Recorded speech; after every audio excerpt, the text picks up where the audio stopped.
Shalom saudaraku, kebenaran hari ini berjudul Keberadaan Allah yang Maha. Pada umumnya, orang-orang beragama mengakui bahwa Allah Maha Hadir. Mereka juga percaya Allah ada di mana. Tetapi masih ada juga orang Kristen yang merasa dan yakin kalau Allah lebih nyata kehadirannya di gereja dibandingkan dengan di luar gereja. Dalam hal ini seakan-akan Allah terikat oleh ruangan rumah ibadah gereja. Dengan asumsi ini berarti Allah disejajarkan dengan dewa-dewa dalam kepercayaan agama di luar Kristen. Sejatinya Allah adalah Allah yang Maha Hadir, saudaraku. Tetapi masalahnya adalah bagaimana sikap orang percaya terhadap kenyataan Allah yang Maha Hadir tersebut. Saudaraku, harus dimengerti bahwa keberadaan Allah yang Maha Hadir memberi konsekuensi kepada kita orang percaya. Kita harus bersikap secara patut kepada Allah yang berkeberadaan Maha Hadir itu. Kalau kita mempercayai bahwa Allah Maha Hadir, seharusnya kita memiliki hati yang takut akan Dia. Takut akan Allah ini tentu dibangun dari hati yang mengasihi Dia dengan tulus.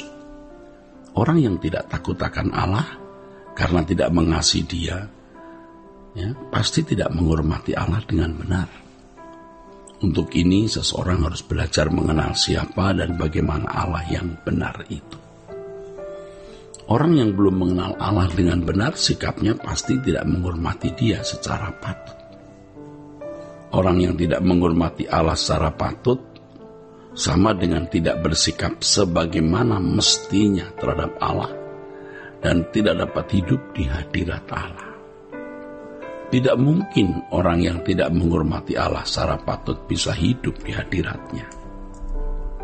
Kalau seseorang menghayati keberadaan Allah dengan benar, dari pengenalannya yang benar, ia dapat hayati betapa terhormatnya Allah itu.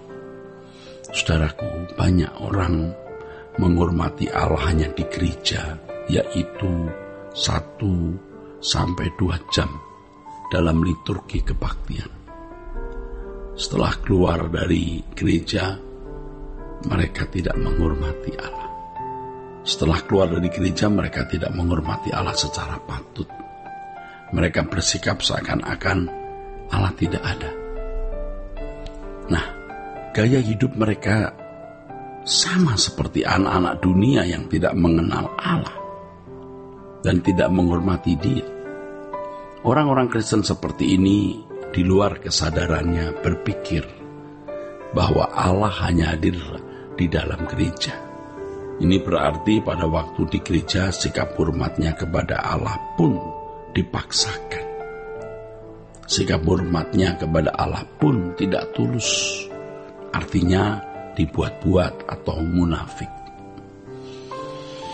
Saudaraku, orang munafik itu adalah orang yang memainkan peran atau bersandiwara.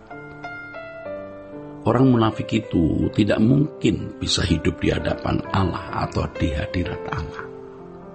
Allah tidak bergaul dengan orang munafik, saudara. Nah, ini yang harus menjadi perhatian kita. Allah tidak bergaul dengan orang munafik. Ya. Sikap hormat kepada Allah seharusnya tidak dibuat-buat, tetapi mengalir secara natural dari hati yang takut akan Allah karena mengasihi Dia. Hal ini tidak cukup hanya ditunjukkan dengan kalimat doa atau sikap tubuh, tetapi dari sikap batin yang tersembunyi. Ekspresi sikap hormat terhadap Allah ini ditunjukkan dalam perbuatan menjaga perasaan Allah. Menjaga perasaan Allah. Tentu setiap saat dan dimanapun. Menjaga perasaan Allah dalam segala hal yang kita lakukan. Sejatinya inilah yang dimaksud oleh Yesus dengan menyembah Allah dalam roh dan kebenaran. Menyembah Allah dalam roh dan kebenaran. Menyembah dalam teks aslinya adalah proskuneo, yang artinya memberi nilai tinggi atau menghormati. Orang percaya yang menyembah Allah dalam roh dan kebenaran menghormati Allah sepanjang waktu hidup ini, dimanapun, kapanpun, ya, dan dalam segala perkara. Ibadah ini, saudaraku, maksud saya sikap ini adalah ibadah. Ibadah seperti ini tidak menekankan seremonial atau liturgi, tetapi sikap hati yang permanen dalam menghormati Allah dan ekspresinya dalam perbuatan, saudara. Saudara sekalian, mudah untuk memberi kesan kepada orang, ya, bahwa diri kita itu menghormati Allah. Mudah membuat kesan itu. Tetapi tidak mudah untuk memiliki hormat kepada Allah dari sikap batin yang benar, yang tulus. Banyak orang merasa sudah menghormati Allah, padahal kenyataannya belum atau tidak. Belum atau tidak. Terkait dengan hal ini menjadi persoalan bagaimana kita bisa tahu bahwa seseorang sudah menghormati Allah atau tidak. Hal ini akan tampak dari kekudusan hidup orang tersebut.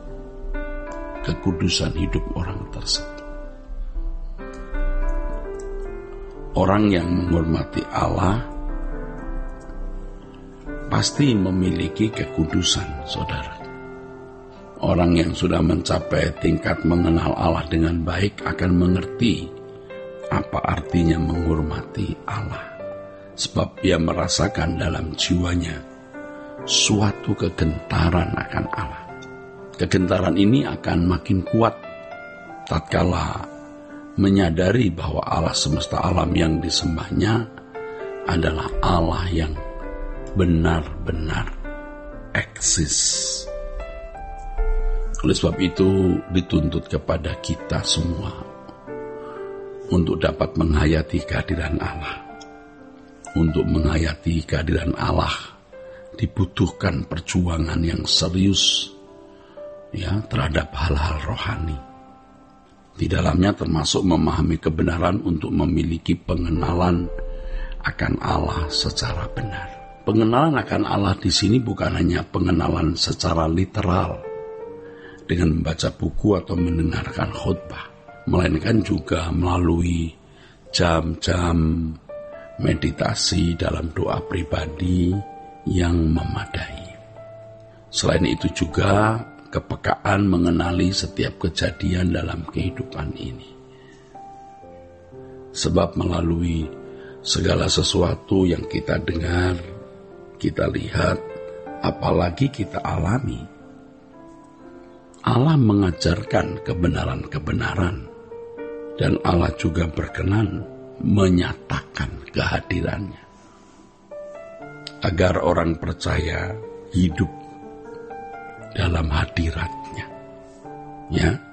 Jadi melalui segala sesuatu yang kita alami, Allah mengajarkan kebenaran agar kita dapat hidup di dalam hadiratnya.